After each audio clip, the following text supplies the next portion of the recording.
Start. एक महात्मा ने जंगल के बीचों बीच अपना आश्रम बना रखा था। आश्रम में अनेक ऋषि यज्ञ और अध्यात्म चर्चा करते रहते थे। महात्मा जी का एक शिष्य अत्यंत जिज्ञासु प्रवृत्ति का था। ऋषियों की बातें सुन सुनकर वह लगातार ब्रह्म के बारे में सोच विचार करता रहता था। जंगल में वह आश्रम एक अभयारण्य की तरह था। वहाँ सभी आश्रम के नियमों का पालन करते थे। एक दिन उस शिष्य ने अपने गुरु के चरण पकड़ लिए और कातर स्वर में बोला कि मुझे भी ब्रह्म ज्ञान दीजिए, मैं पूरा जीवन आपकी सेवा करूँगा। गुरु बोले, तुम सेवा करना चाहते हो तो 12 वर्षों तक मेरी गायें चराओ, फिर तुम्हारी इच्छा पूर्ण होगी। शिष्य ने यह दायित्व स्वीकार कर लिया।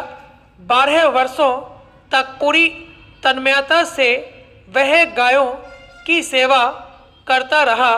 जब गोवंश का खूब विस्तार हो गया तो एक दिन उसने गुरु से अपनी इच्छा प्रकट की। गुरु बोले, बस मेरा एक अंतिम काम कर दो, फिर तुम ब्रह्म ज्ञान पाने के अधिकारी बन जाओगे।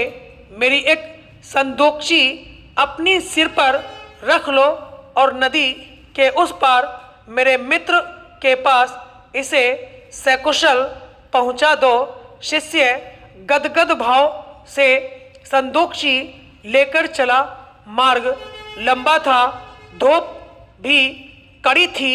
चलते चलते थककर वह एक पेड़ के नीचे बैठ गया और सोचने लगा, इस पुरानी संदूकची में ऐसा क्या है जो गुरुजी ने इसकी रक्षा करने की हिदायत दी है, और यह तक कहा कि भले प्राण चला जाए पर इस संदूकची की रक्षा तुम्हें करनी है। मैं तो गुरुजी का प्रिय शिष्य हूँ, अतः इसे सिर्फ देखने में हर्ज क्या है। यह सोचते हुए उसने जैसे ही संदूकची का ढक्कन हटाया, एक चूहिया निकलकर भाग गई।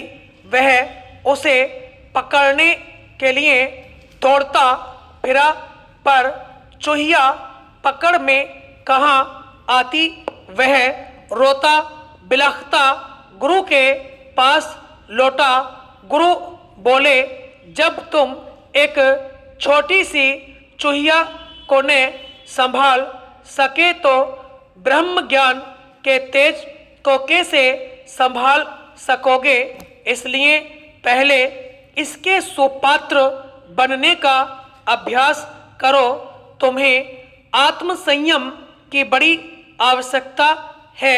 वस्तुतः जैसे समुद्र में नौका होती है, वैसे ही आत्मज्ञान द्वारा ब्रह्म ज्ञान तक पहुंचा जा सकता है। जो अपने भीतर बैठे हुए परमात्मा के दर्शन कर सकता है, वह पूरे ब्रह्मांड को आत्मसात कर सकता है। जैसे घर्षण होते ही माचिस की तिली सुलग उठती है, वैसे ही ज्ञान की छोटी सी चिंगारी बड़ी अग्नि धधका देती है। आवश्यकता है धैर्य और प्रतीक्षा की। अधीरता चित्त को उद्विग्न करती है और इससे हमारी निर्णय क्षमता भी प्रभावित हो जाती है। हम बाहरी आंखें तो खुली रखते हैं पर भीतर की आंखें बंद पड़ी रहती हैं। किसी भी स्थिति में सचेत रहना और आत्मदर्शन करते रहना असली योगाभ्यास है स्टॉप।